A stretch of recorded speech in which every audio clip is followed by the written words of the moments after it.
I used to think the worst part about owning a pool was the maintenance, the filters, the leaves, the endless chlorine bills. But no, the real nightmare was my neighbor Karen and her little army of freeloading friends. They acted like my backyard was the community water park. Day or night, they'd sneak in, splashing around like teenagers, sipping cheap wine, blasting music, leaving behind beer bottles and soggy chips. I warned them. Politely at first. Then, firmly. But Karen just smirked and said, "Oh, don't be so selfish, it's just water. Selfish lady, it's my water, my pool, and my property." And, let's just say, when push came to shove, I figured out a way to make them regret every single unauthorized dip. Because the next time they jumped in, something happened that Karen will never forget, and neither will her hair. Before I dive into the full story, drop a comment below with your location and local time. I want to see just how far HOA drama spreads around the world. Owning a home with a backyard pool was supposed to be my little slice of paradise. After 20 years of grinding away in construction, breaking my back on job sites, I finally had the house I dreamed of: brick facade, shaded deck, a pool sparkling like a blue gem under the Texas Sunday. I'd mow my lawn, clean the gutters, skim the water, then sit back with a cold beer while my kids splashed around. It wasn't fancy.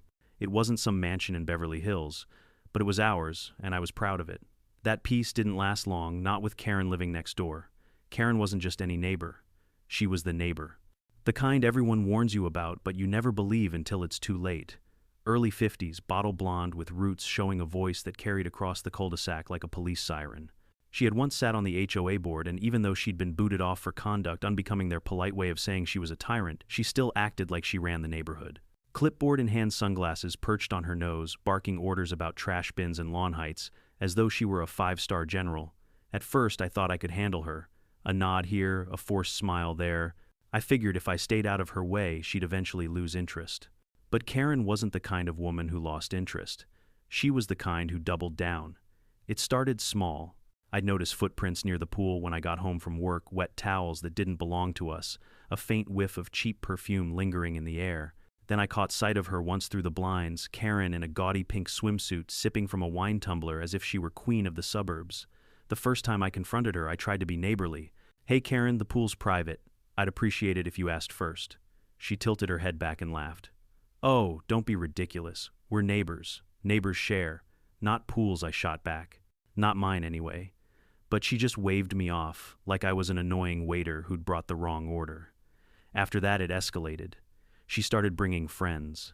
3 or 4 middle-aged women, plus the occasional husband or boyfriend, would waltz into my backyard like they owned the place. They'd crank up a Bluetooth speaker, blasting Bon Jovi and 90 Seconds country popping corks like it was spring break in Daytona. Once I came home to find a floaty shaped like a giant flamingo still bobbing in the water, half-deflated lipstick smudged across its plastic neck. It wasn't just annoying, it was insulting. This was my property. I paid for the chemicals, I scrubbed the algae, I balanced the damn pH levels. But when I pushed back, Karen doubled down with that smug smirk. "You're being selfish," she'd sneer. "Pools are meant to be enjoyed. What kind of neighbor locks everyone out? Selfish." That word burned me up more than anything. Selfish when I'd worked double shifts just to afford this house. Selfish when I'd built that deck with my own 2 hands. Meanwhile, she hadn't lifted a finger except to steal my peace and leave her trash behind. What really sent me over the edge was the Facebook post. One night, scrolling through my phone, I saw a picture Karen had uploaded.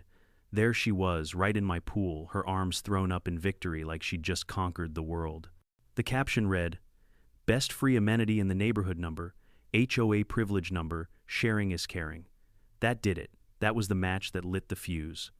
I started documenting everything: photos of footprints, videos of Karen slipping through the side gate, screenshots of her smug Facebook posts.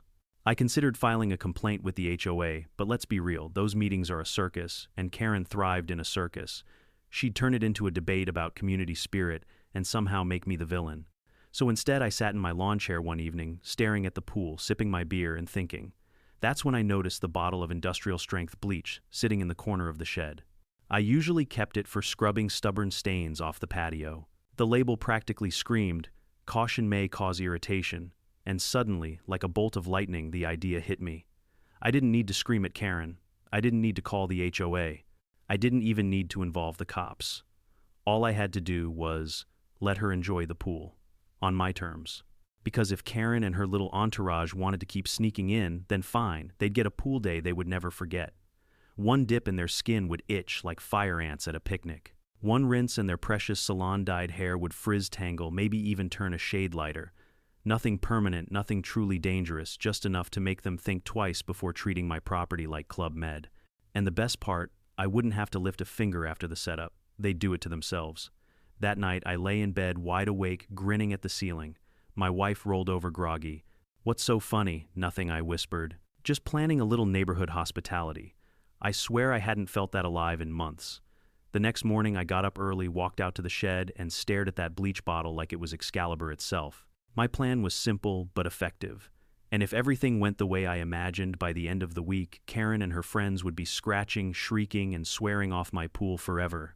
They wanted free spa days. Oh, I'd give them one. Just not the kind they were expecting. You'd think after a few warnings and maybe the dirty looks from me mowing the lawn while they giggled in my pool, Karen and her little posse would have gotten the message. But no, Karen wasn't the type who took hints. She was the type who'd walk through a "do not enter" sign just to prove she could. The thing about Karen was she didn't just break rules, she performed while breaking them.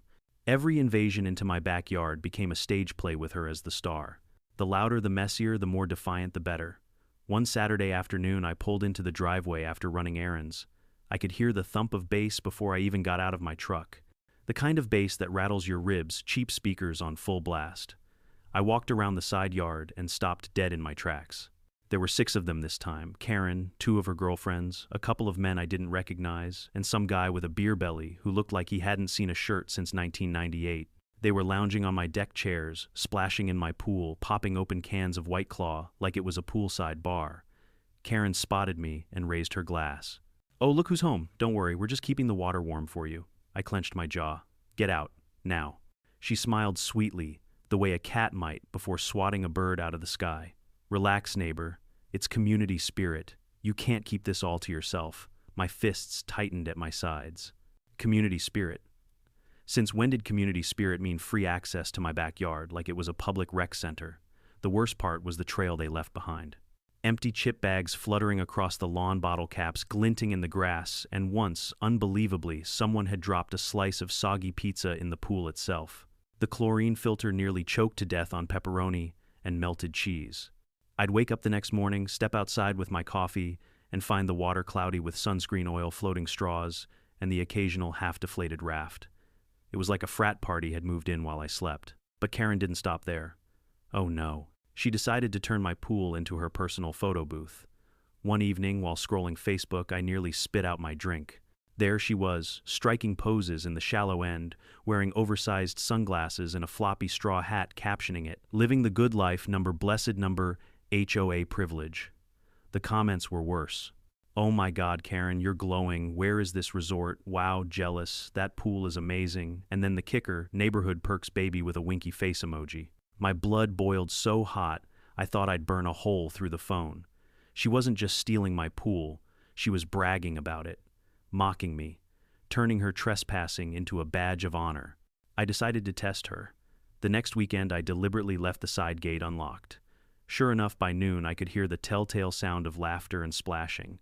I peered through the blinds. There they were again, Karen floating on a neon raft, sipping wine like she was Cleopatra being carried down the Nile. Her friends kicked their feet in the water, music blaring, laughter echoing across the neighborhood. I realized something in that moment. Karen didn't think I had the guts to stop her. She thought I was too polite, too neighborly, too bound by rules to really do anything. To her, I was just the grumpy guy next door who'd stomp and shout but never actually act. And I'll admit, part of me was tempted to call the cops or file an official HOA complaint. But what good would that do? Police don't rush out for neighbors swimming in my pool emergencies. And HOA meetings were basically Karen's natural habitat. She'd twist the story, make herself the victim, maybe even try to fine me for having a pool that was too tempting. No, if I wanted her to stop, I needed to hit her where it hurt, her pride, her vanity, her image. See, Karen lived for appearances. She wanted to look flawless, glamorous, untouchable. She dyed her hair religiously, rotating through shades of blonde, depending on which box dye was on sale that week. Her nails were always done, her makeup caked on thick enough to survive a hurricane.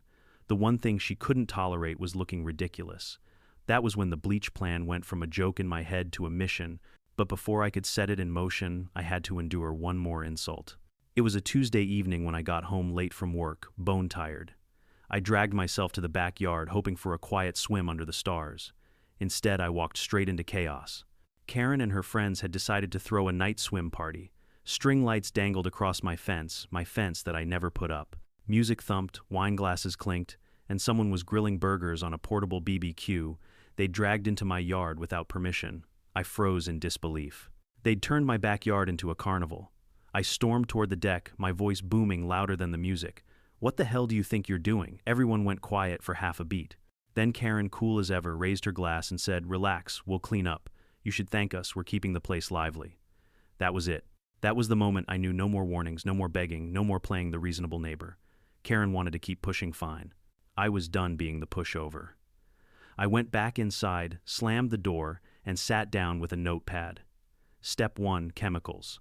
Step 2, timing. Step 3, patience. By the time I was done scribbling, I had a full-blown plan that would make any Bond villain proud. The next time Karen and her friends invaded, they wouldn't be leaving my pool with smug smiles and Instagram photos. They'd be leaving with itchy skin, frizzed-up hair, and a humiliation so sharp it would sting worse than the bleach itself. I took one last sip of my beer, leaned back in the chair, and grinned. "Game on, Karen," I muttered. Game on. They say revenge is a dish best served cold. Personally, I prefer it served in a swimming pool, chilled, chlorinated, and laced with just enough bleach to ruin your day without landing me in prison. After that night swim fiasco, I couldn't stop thinking about it. Every time I walked past the shed and saw that big jug of industrial-strength bleach, it practically winked at me. It was like fate had left me a gift. And the more I mulled it over, the more I realized this wasn't just payback, it was poetic justice. Karen and her friends wanted to treat my pool like their private spa. Fine. I'd give them the spa treatment, complete with skin irritation and frizzy hair. Of course I had to be smart. The last thing I needed was a lawsuit. Karen might be shameless, but she wasn't stupid. If anything permanent happened, she'd drag me through court faster than you can say trespassing. No, what I needed was discomfort, not danger. Embarrassment, not injury. A sting to the pride and the vanity. So I did what any responsible homeowner plotting revenge would do. I researched. Late at night when my wife was asleep, I sat at the kitchen table scrolling through pool maintenance forums. I read about pH levels, chlorine shock treatments, and what happens when you accidentally overdo it. The answers were hilarious. Your hair will dry out and turn brittle. Skin irritation is guaranteed. Bathing suits may fade. Bingo. That was exactly what I needed. The next day, I took a trip to the hardware store. I grabbed a few extra jugs of bleach, tossed them in the cart like I was just another suburban dad tackling spring cleaning, and nodded to the cashier like nothing was out of the ordinary. She didn't know she was ringing up the ingredients for my little masterpiece. At home, I stashed them in the shed, tucked behind the lawnmower where Karen never snooped. Then I began planning the timing. Karen had a rhythm, a pattern to her trespassing. Saturdays were her big pool party days. Tuesdays and Thursdays were smaller, just her and maybe one or two friends lounging like queens of the cul-de-sac. I figured Saturday afternoon would be the perfect stage for my little performance. But I wasn't just going to dump the bleach and walk away. Oh no. I wanted to see the results. I wanted to witness the exact moment smugness turned to panic. So I set up my security cameras, angling them just right to capture the pool, the deck, and the gate they always slip through. I even tested the audio feed just in case I got lucky enough to hear Karen shriek. All week I played it cool. I waved politely when I saw her watering her azaleas. She gave me that condescending smile, like she'd won the neighborhood battle.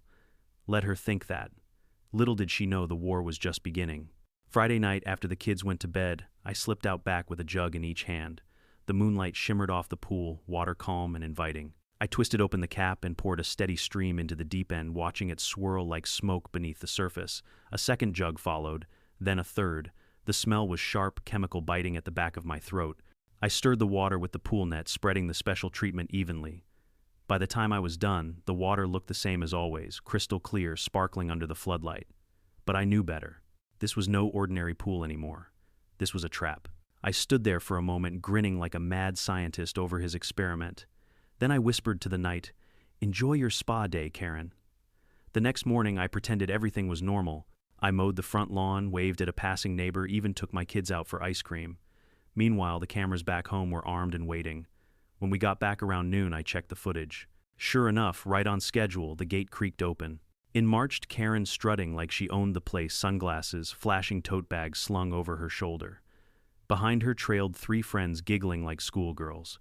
They dropped their stuff on my deck chairs, stripped down to swimsuits, and dove right in. I leaned closer to the screen. This was it. Showtime. For a few glorious minutes, everything looked the same. Splashing laughter, Karen floating on a neon raft with her wine tumbler in hand. But then, just as I'd predicted, the scratching started. First one of her friends rubbed her arm, frowning. Then another started wiggling her shoulders like something was crawling on her skin. Karen herself reached up and tugged at her hair, confused. And then it happened. She let out a shriek so loud it came through my speakers like a banshee's wail. My hair, oh my God, what's happening to my hair? Her blonde dye job was betraying her strands, turning frizzy and brittle in real time. Her friends scrambled out of the pool, scratching, clutching at their skin, shouting about burning and itching. One of them slipped on the deck, nearly face-planting before limping to a chair. Karen staggered to the edge, her makeup smeared her once perfect hair, sticking out in every direction like she'd been electrocuted. I sat back in my chair, arms folded, grinning from ear to ear. The bleach had done its job. Not dangerous, not permanent, but humiliating as hell. And the best part, I had it all on video. The queen of the HOA had finally gotten a taste of her own medicine, and she was choking on it. If I had to describe the scene in one word, it would be glorious. All those smug afternoons, all those smirks and snide remarks, all the trash and empty bottles they'd left behind, every ounce of frustration I'd bottled up was paying dividends in the form of shrieks, flailing arms, and bad hair day apocalypse. On the camera feed, Karen was thrashing toward the pool ladder like a panicked cat. Her friends weren't faring much better. One woman clawed at her arms, muttering about how her skin was burning. Another, the one I dubbed Wine Ant, stumbled onto the deck, coughing dramatically, her swimsuit already looking faded and sad. And then there was the hair. Oh, the hair. Karen had always been precious about hers. Weekly dye jobs, expensive conditioners, hours spent curling it just right. But bleach doesn't care about vanity. The moment she pulled herself out of the water, her golden mane had transformed into a tangled bird's nest, frizzy and dry, with streaks of orange and near white poking through like a bad Halloween wig. The sight alone was enough to make me laugh so hard my stomach hurt. I hit record on my phone screen, capturing every frame. This wasn't just about personal satisfaction anymore, this was about evidence. If Karen tried to spin the story and paint herself as a victim, I'd have the footage of her trespassing, splashing in my pool, and melting down like a reality television diva. By the time they scrambled out, grabbing towels and screeching at one another, the backyard looked like a war zone. Chairs knocked over wine, spilled soggy chips crushed into the deckboards. Karen's raft drifted sadly in the corner of the pool like a sinking ship. And me, I sat there at the kitchen table with a beer in hand, watching from the security monitor, chuckling like I was tuned into the best sitcom ever made. Should we go out there? My wife asked cautiously, peeking over my shoulder. I shook my head. Nope. Let them figure it out. They wanted to play in my pool. They can suffer the consequences. She smirked, shook her head, and walked away, muttering, "You're evil." Creative, I corrected. There's a difference. But the real magic came later that evening. I was out front watering the lawn when Karen stormed past on the sidewalk, wrapped in a robe, her hair sticking out like tumbleweed. She caught my eye and froze. For the first time in months, there was no smirk, no sass, no phony superiority, just raw, simmering embarrassment. "Something's wrong with your pool," she snapped. I raised an eyebrow. "Funny. It works fine for me." She opened her mouth, then closed it again. Her friends, trailing behind like damp, defeated puppies, avoided eye contact altogether. Not a word. They disappeared into her house, slamming the door, and I swear I heard one of them mutter, "Never again." Mission accomplished. But the fallout didn't stop there. The next few days were even sweeter. Karen skipped her morning HOA patrols. No marching up and down the street with her clipboard, no yelling at kids to keep their bikes off the sidewalk. It was like the queen had abandoned her throne. By midweek, the whispers began. At the coffee shop, I overheard two neighbors chuckling. "Did you see Karen's hair? Looks like a hay bale got electrocuted." At the mailbox, another leaned in and said, "Heard her pool party went badly. Serves her right." Even the usually timid folks, the ones who never dared cross Karen, were laughing behind their hands. And I didn't even have to spread the story myself. The humiliation was self-sustaining. Karen's vanity had always been her weak spot, and now it was being picked apart by the entire neighborhood. Of course, part of me worried she'd come storming back for revenge. That was her style after all. But every time I saw her from a distance, she looked smaller, deflated. Gone was the strut, the high-pitched voice, the holier-than-thou attitude. Instead, she shuffled hiding under hats and scarves like a celebrity dodging paparazzi. But I wasn't about to let her off the hook that easily. See, Karen had spent months turning my pool into her stage. She'd flaunted it online, bragged about it to her friends, posted pictures like she owned the place. It wasn't enough for me to simply make her stop. I wanted to flip the script. If she loved attention so much, I'd make sure she got the wrong kind. So one evening I sent the footage anonymously, of course, to a handful of trusted neighbors. Just a little for your information email with the subject line, "Caught on camera pool party crashers." I didn't need to say who it was. The video spoke for itself. Karen and her friends sneaking in, laughing, swimming, and then the meltdown complete with screaming, scratching, and that unforgettable hair disaster. By the next morning, the clip was making the rounds like wildfire. One neighbor texted me, "Oh my God, this is gold." Another said, "Justice at last." And my favorite, "You're a legend." I stayed quiet, of course. Plausible deniability. But inside, I was grinning so wide my face hurt. The best part, Karen couldn't fight back. If she complained, she'd have to admit she'd been trespassing. If she tried to twist the story, the footage would expose her. She was trapped, cornered by her own arrogance. And yet, I knew this was just the beginning. Because Karen was stubborn to the bone. She might be licking her wounds now, but sooner or later she'd lash out. She always did. The question was, would she try to reclaim her queen bee status, or would she spiral even further? Either way, I was ready. After all, I'd already proven one thing when it came to HOA drama. I wasn't the pushover neighbor anymore. I was the guy with the pool and the bleach. By the time the monthly HOA meeting rolled around, Karen had been laying low for 2 weeks. That alone was a miracle. No patrols, no Facebook rants, no knocking on doors to complain about unsightly trash bins or improperly trimmed hedges. The street had been eerily quiet, like the witch had gone into hibernation. But I knew Karen. She wasn't going to disappear forever. She was the kind of person who lived off control, attention, and drama. Like clockwork, she was going to come back swinging. And sure enough, she did. The HOA held its meetings in the community center down by the lake. Folding chairs, lukewarm coffee, and styrofoam cups, the usual. I showed up late, as I always did, because nothing made Karen angrier than watching me stroll in casually while she was mid-speech. Except this time, she wasn't chairing the meeting. She didn't even have a position anymore. Still there, she was in the front row, scarf wrapped around her fried hair, makeup caked on thick to cover the blotchy patches on her face. She sat tall, trying to project authority like she was still the queen bee everyone should defer to. The board president, a calm guy named Michael, cleared his throat and started running through the agenda. Lawn maintenance. Upcoming 4th of July barbecue. Budget for resurfacing the tennis courts. The usual suburban snooze fest. And then Karen pounced. She stood up, interrupting Michael mid-sentence. "I need to address a serious issue in this community," she announced, her voice pitched high like a kettle about to whistle. Michael sighed. "Karen, please wait until open comments." She ignored him. "There is a health hazard in our neighborhood. A swimming pool being improperly maintained, chemicals being misused. Residents, including children, could be at risk." Gasps rippled through the room. A few neighbors glanced around, confused. I kept my face neutral, sipping my bad coffee. Karen pressed on, dramatic as ever. I myself was affected. I suffered skin, irritation, hair damage, and she touched her scarf, serious personal distress. "This is unacceptable. We need to find the homeowner responsible before someone gets hurt." I almost choked on my coffee. She was really doing it. She was actually trying to flip the script and pin this on me. Michael looked bewildered. "Karen, are you saying—" "Yes," she cut in. "That pool is a ticking time bomb. If we allow dangerous chemicals to seep into the neighborhood environment, we could all suffer. I move that the HOA investigate and penalize." That was my cue. I stood up slowly, deliberately, every eye in the room turning toward me. "Karen," I said, voice steady, "are you seriously standing here trying to accuse me of mismanaging my own pool?" Her eyes narrowed. "You admit it," then I smiled. "Oh no. I'm not admitting anything. I'm just pointing out how fascinating it is that you would have first-hand knowledge of my pool's chemical levels." A few chuckles broke out. Karen's face flushed. I was invited, I raised an eyebrow. "That's interesting, because according to my cameras I pulled out my phone, you weren't invited at all." The room went silent. I tapped a button and the television screen at the front of the room flickered to life. I'd come prepared with a USB stick loaded with the footage. And there it was, Karen and her friends sneaking in through my side gate, splashing around, drinking wine, laughing like hyenas. Then came the payoff. Karen clutching her hair, shrieking, her friends scratching and stumbling out of the pool in chaos.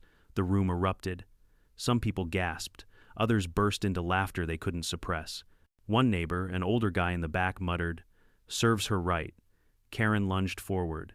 This is an invasion of privacy. You can't. Michael held up a hand. Karen, enough. This footage clearly shows trespassing on private property. You were not invited. You have no grounds to accuse anyone else of wrongdoing. Her mouth opened and closed like a fish out of water. Another neighbor piped up. Didn't you post pictures of yourself in his pool on Facebook number HOA privilege or something? Karen sputtered. That was taken out of context. The laughter grew louder. The tide had turned. For once, Karen wasn't in control. She wasn't feared. She wasn't even respected. She was a punchline. Michael banged the gavel. This matter is settled. Karen, you and your guests will be issued a fine for trespassing. You are also banned from using community amenities for the next 6 months. Karen's face turned crimson. You can't do this, she screeched. But the room had already moved on. The board shifted to the next item on the agenda, while whispers and chuckles filled the air. Karen slumped in her seat, humiliated scarf slipping just enough to reveal the frizzed, brittle mess underneath. I sat back down, calm as could be, and whispered just loud enough for her to hear. How's that for community spirit? Her glare could have melted steel, but it didn't matter anymore. She'd been exposed, stripped of her power, and branded in the eyes of the neighborhood as the fraud she was. And for me, oh, it was better than any victory lap. Walking home that night, neighbors slapped me on the back, grinning. Good job, one said. About time someone stood up to her, another added. I nodded, but inside I was buzzing. Not just from the win, but from the realization that the balance of power had shifted. Karen wasn't untouchable anymore. She wasn't the queen bee. She was just Karen. The woman with ruined hair, a bruised ego, and no allies left. But I also knew something else. Karen wasn't finished. Not yet. People like her never quit. They lick their wounds, bide their time, and plot their comeback. And when she did, I'd be ready. Because I wasn't just the neighbor next door anymore. I was the guy who beat her at her own game. If humiliation were a disease, Karen was patient zero. After the HOA meeting fiasco, her reputation tanked harder than a lead weight in my pool, neighbors whispered. Some openly mocked. Kids on bikes zoomed past her house chanting, "Pool witch, pool witch." I would have felt bad if it weren't so damn satisfying. But Karen was nothing if not stubborn. She wasn't going to take her downfall lying down. Not her. She'd ruled this neighborhood like a tyrant for years. And tyrants don't give up their crown without a fight. So she tried to fight back. First came the gossip campaign. She cornered a few neighbors on morning walks, spinning some half-baked sob story about how I had spiked the pool to deliberately harm her. She painted herself as a victim of chemical warfare, waving her brittle hair around like Exhibit A. But here's the thing, when you've spent years bossing everyone around, no one's eager to join your pity party. Neighbors nodded politely, then crossed the street. Some laughed in her face. One guy, Doug, flat out said, Karen, you weren't supposed to be in his pool in the first place. That shut her up quick. Next, she tried the legal route. She actually called the police. Yep, full-on 911. My neighbor poisoned me. The officer showed up at my door looking half amused, half exhausted. He explained the situation. I calmly showed him the footage, Karen trespassing, Karen partying, Karen screaming as her bleach-saturated hair fried in the sundae.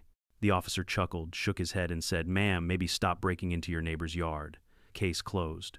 By the third strike, Karen was desperate. She marched right up to my door one evening, fists clenched, jaw tight. When I opened, she launched into a tirade. You think you've won, don't you? You humiliated me. You ruined my life. I leaned against the door frame, calm as a monk. Karen, you ruined your own life. I just helped speed up the process. Her eyes burned with rage. This isn't over. People like me don't get pushed aside. People like you, I said slowly, already have been. I closed the door before she could reply. And for the first time, she didn't bang on it. She just slunk away, defeated. But her spiral didn't end there. Oh no. She tried to throw one more backyard party, inviting her loyalists, what was left of them anyway. Maybe a dozen people showed up. But when they got there, they saw the state of her pool algae growing along the edges, cloudy water, half-broken furniture. Nobody wanted to dip a toe in. They stood around awkwardly, sipping cheap boxed wine while Karen tried to rally them with speeches about taking back the neighborhood. It didn't work. Within an hour, her guests had trickled out, muttering excuses. Karen stood alone, wineglass trembling in her hand, staring into her murky pool like it might answer her prayers. Meanwhile, my yard was buzzing. Neighbors who'd once kept their distance now waved, stopped by for a beer, even asked if their kids could come over to swim, with permission, of course. For the first time, the community wasn't divided into Karen's subjects and everyone else. It was united, and I had become the unspoken anchor. The irony wasn't lost on me. Karen had spent years using the HOA to bully people into compliance, and now stripped of her power, she was the one being shunned. The final nail in the coffin came a week later. The HOA posted an official notice on the community bulletin board, and in the monthly newsletter, residents are reminded that trespassing into private property is strictly prohibited. Recent incidents have resulted in fines and disciplinary measures. Let this be a warning: respect your neighbor's property. Everyone knew who it was about. They didn't even need to name her. Karen's shame was immortalized in black and white, delivered straight to every mailbox in the neighborhood. I caught her tearing down one of the notices by the community center, hands shaking with fury. A group of teenagers laughed as they walked past. She tried to glare them into silence, but they just kept laughing. That was the moment it hit me. Karen wasn't feared anymore. She wasn't respected. She wasn't even tolerated. She was a joke. And jokes don't run neighborhoods. That Saturday, I sat by my pool again, beer in hand, the water calm and clear. My kids splashed around my wife, read a book, and for the first time in months, I felt peace. Real peace. As the sun dipped below the horizon, I thought about everything that had happened. The bleach, the video, the HOA meeting, the downfall. And I realized something: Karen had always believed she was untouchable. She thought she could take and take and take without consequence. But in the end, she'd been undone by her own arrogance and a little creativity on my part. I didn't just protect my pool, I protected the neighborhood. I reminded everyone that bullies only have power if you let them. Karen had paid the price. And from the look of her wilted roses, her overgrown lawn, and her empty driveway, she'd keep paying it for a long time. But deep down, I knew one last storm was coming. Karen wasn't built to disappear quietly. People like her never do. And when she tried again, I'd be ready. Because this was more than a pool war. This was an HOA war. And I was finally winning. If there's one thing I've learned about people like Karen, it's this: they don't just fade away. They thrash, they claw, they scream, and they drag everyone around them down in the process. So when she went quiet after the HOA newsletter called her out, I knew it wasn't over. Silence wasn't surrender. It was plotting. Sure enough, the storm came. It started with little things. A mysterious dead patch on my front lawn where someone had clearly poured salt. A few trash bags tossed near my driveway in the middle of the night. Petty, childish stuff. The kind of thing Karen thought would send me spiraling. But the truth, I just smiled. She was flailing, losing control. The real climax came at the next HOA community event, the summer block party. It was the first big gathering since her infamous pool bleach meltdown, and everyone knew she'd either try to reclaim her throne or implode trying. I showed up with my family, cool as ever, carrying a cooler of sodas. Neighbors waved, clapped me on the back, and handed me burgers fresh off the grill. It was the friendliest I'd ever seen the community. Meanwhile, Karen slithered in wearing a wide-brimmed hat and oversized sunglasses, trying to hide the remains of her fried hair. She brought her usual clipboard like she was still in charge. The moment she opened her mouth, people rolled their eyes. She barked about parking violations. She complained about the barbecue smoke. She lectured a kid for riding his scooter too fast. But instead of cowed silence, she got laughter. Instead of compliance, she got mockery. "Careful, Karen," one dad said loudly. "He might need to bleach the pavement after that scooter leaves marks." The whole crowd burst into laughter. Karen's face went beet red. She shrieked, "This is harassment. You can't treat me this way." And that's when Michael, the HOA president, stepped in. Calm, steady, but firm. "Karen, you are no longer on the board. You have no authority here. And given your repeated violations, you should consider yourself lucky you're not facing legal charges." A hush fell over the crowd. Karen froze her mouth, opening and closing. Her clipboard shook in her hands. For years she'd wielded that HOA power like a weapon, and now in front of everyone it was stripped away. I swear you could see the exact moment the crown fell off her head. She dropped the clipboard, turned on her heel, and stormed off. The crowd cheered not out of cruelty, but out of sheer relief. For the first time in years, we were free. That night, sitting by my pool again, I realized Karen had finally paid the price. Not because I ruined her hair, not because I exposed her at the meeting, but because she lost what she valued most: control, attention, and the illusion of power. The pool water shimmered calm and clean. My kids splashed happily. My wife leaned back with a smile.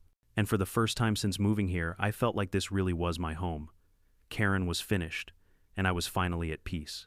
If you've stuck with me this far, here's the part that matters most. This story wasn't just about a pool, or bleach, or one awful neighbor who thought she could stomp all over everyone. It was about boundaries, about standing up for yourself when someone crosses the line. For months, I let Karen walk all over me because I didn't want conflict. I thought keeping the peace meant letting her have her way. But peace without respect isn't peace at all, it's surrender. And surrender only feeds the bully. When I finally acted not just with bleach, but with evidence, with resolve, with creativity, the dynamic changed. Neighbors who once stayed silent started speaking up. People stopped fearing Karen, and the whole community was better for it. That's the lesson: you don't have to fight loud or violent or cruel. You just have to fight smart, stand firm. Use the tools you have, whether it's a camera, a rule book, or yes, even a jug of bleach. So if you're dealing with your own Karen, remember this: you're not powerless. Set your boundaries, protect what's yours, and don't be afraid to make them pay the price when they cross the line. Now I want to hear from you. Drop a comment below. What's the worst HOA or neighbor story you've ever dealt with? And if you want more outrageous HOA drama, hit that subscribe button. You don't want to miss what's coming next.